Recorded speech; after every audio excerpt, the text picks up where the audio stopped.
So I've got a very beat up old Dubai fry pan here. I want to see what happens if I put that into a Lye Bath for a week.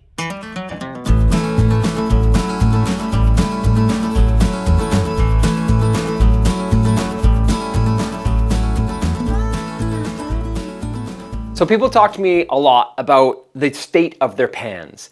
People that have been using cast iron and carbon steel for a long time, their pans are in great shape, but they may have one pan that they started with that's 10 years old, 5 years old, or somebody who's new at using cast iron and carbon steel, specifically carbon steel, what we're talking about today, and their pan is in pretty bad shape, but they've figured out how to go forward, how to season properly, how to get their pan where they want it to be, but their pan is not looking amazing. And people say to me all the time, hey, what can I do to strip and start again? This is an aesthetic thing. A lot of times their pans are in a good spot and they're looking good, but they want their pans to look a certain way. And I totally understand that. I like my pans to look a certain way. I've got a couple of matte furs here that are in great shape. I'm really happy with the color, the overall seasoning, and they are working incredibly well for me. I've also got a couple of old Dubai's here that were pretty badly abused in one of my teaching kitchens. This was used just generically by a whole bunch of people on way too high heat all the time. I did strip this pan at one point in time, but as you can see, there's a lot of carbon buildup all around the edges and all around where the rivets are. And that is, to me, an aesthetic issue. This pan doesn't look amazing. And same one here, the seasoning here is fine, but it just looks crappy. It's just had too high of heat for too many times and it's not looking amazing. So what this is about is what is the most effective way to clean this pan totally, get all the carbon off and start from scratch. So a Lye Bath to date is the very best way that I know to totally strip a pan, all the nooks and crannies, and just put it away, no fuss, no muss, but it is caustic. So you have to be very, very careful with using a Lye Bath. So it may not be for everybody, but for those of you that want to try it, it's easy to get the lye crystals. You can get them from pretty much any hardware store, and you can make a fairly concentrated Lye Bath. Lots of different instructions out there on the interweb, and I will also put what I use in the notes of this video. But let's take a look at the pan that I put away for a week and give it a scrub and get this thing into as new of shape as I possibly can. Okay, so already I've got my gloves on, I've got my goggles on. This is a Lye Bath in here. So this is where I had stuck this pan a week ago, and I am going to pull that guy out. And we are going to take that over to the sink. Get this lid out of here. Nice close up to that pan.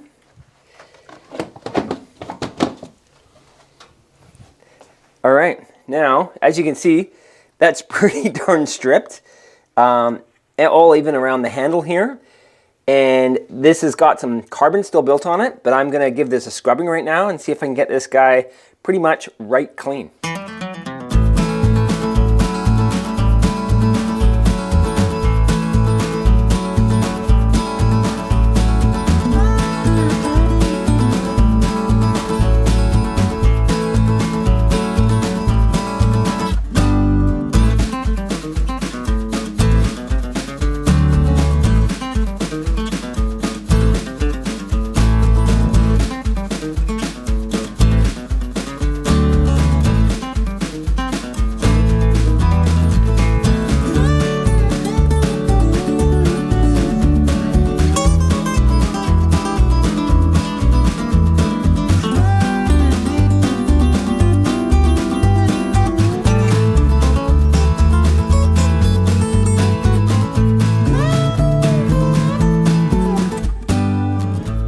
Okay, so there we go. That pan is phenomenally stripped.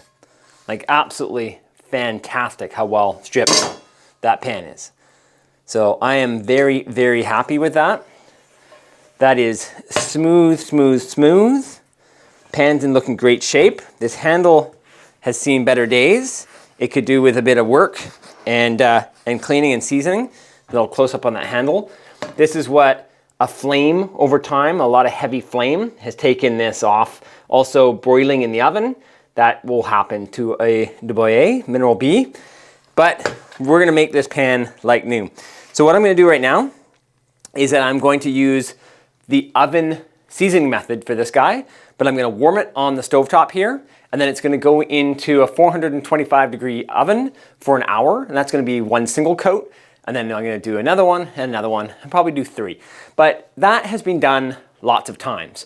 So I will show you kind of one coating here, but the multiple coating, I'm not gonna go through it in fine detail, but we're gonna get in a beautiful spot, and then we're gonna do a nice fried egg test and see how beautiful this pan is gonna be when it's freshly seasoned.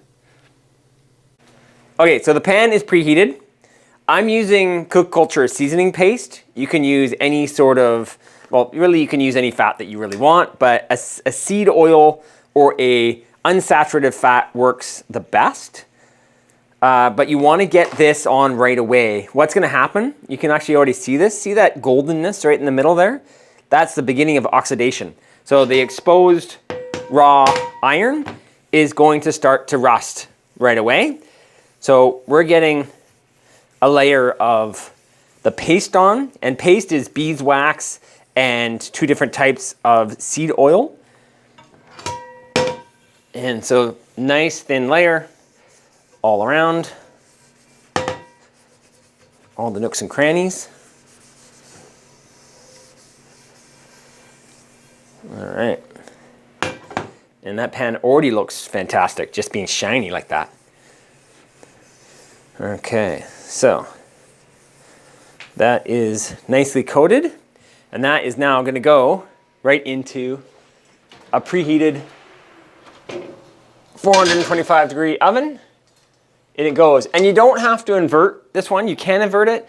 Being that we use paste, this is such a little amount, it's not going to pool. If you use oils, sometimes it just gets a little pooled. Inverting is good practice.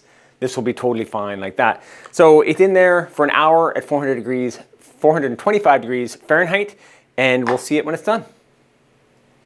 Okay, so the pan is done. Had 1 hour in the oven, and then I allowed it to fully cool in the oven. I really like to allow the pan to fully cool. That way I'm pretty sure that it is gonna be rock hard underneath and it's not gonna be tacky. So like if I did that, took it out, it was still warm, the seasoning would be a bit tacky, and then I would be seasoning on top of that again. So this allows it to harden right up, and then we put it back in for another seasoning. But this guy here is nicely done. So it doesn't look all golden and brown and fully done, but this pan is seasoned. This is a fully seasoned pan. You could go ahead and just start cooking with this. It has 1 layer on it, which makes it a little bit fragile. I do like to build it up. It just takes a little bit more abuse that way, but there's no reason to not just start cooking this way if that's what you choose to do. So 1 round in the oven, it is fully sealed the pan. If you had a big gas burner, you could do the same sort of thing on a gas burner.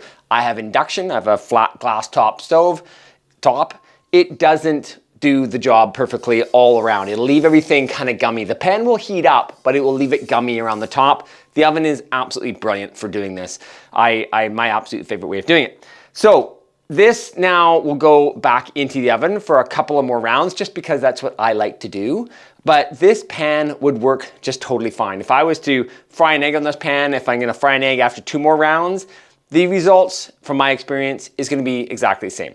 But will that give us a non-stick result? This, or even 2 more rounds, will that give us a non-stick result? That's what we're gonna see. So 2 more rounds into the oven, and then we're gonna try that out.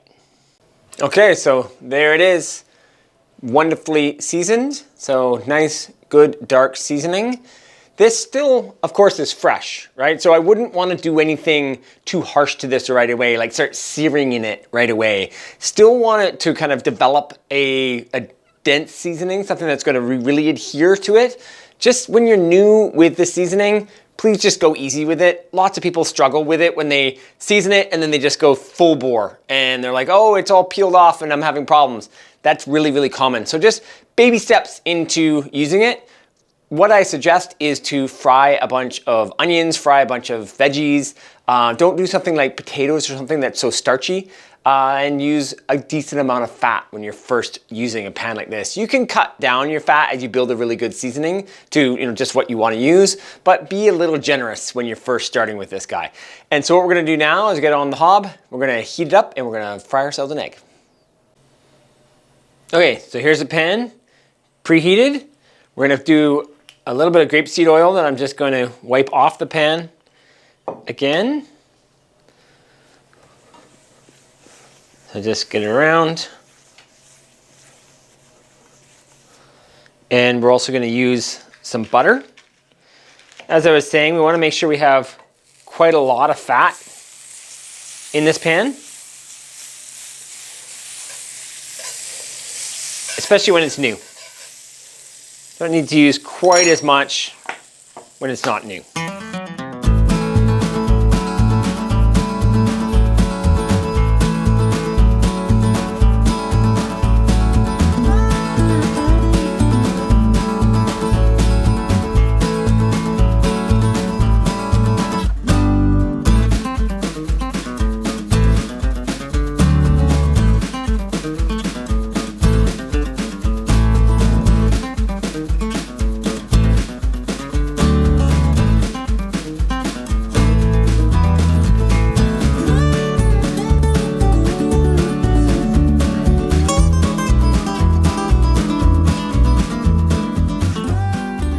As you can see, that pan is looking great. I'm going to take it over and give it a little quick wipe down in the sink, and we'll be back. Okay, so I got a deal going on. Our very popular iron cookware seasoning kit is $10 off right now till the end of May 2024. For you, a YouTube viewer, use code CCKIT, that's Cook Culture Kit, CCKIT, in the link in the description. You can go and buy the kit and get $10 off. The kit contains two 2-ounce seasoning waxes, a chainmail, and a cloth, and instructions on how to use this kit. So you'll find all of that in the description below, and right now to the end of May 2024, you save an extra 10 bucks. So go do it. Okay, so there we have it. So if you want to go from something like this to something like this, then that is the absolute easiest process that I know of. So like I said, be very careful with using lye, but I've never had a problem with it. I wear gloves, I wear glasses. Some people say to wear a respirator or some sort of a mask. And just be really, really careful, but it works incredibly well. So if your pans are just in, either dire need or in just a need of a tune-up, this is a really simple, fast, effective way to make them look absolutely pin. So I hope this has been helpful. Any comments, any questions, please throw them below. Thanks so much.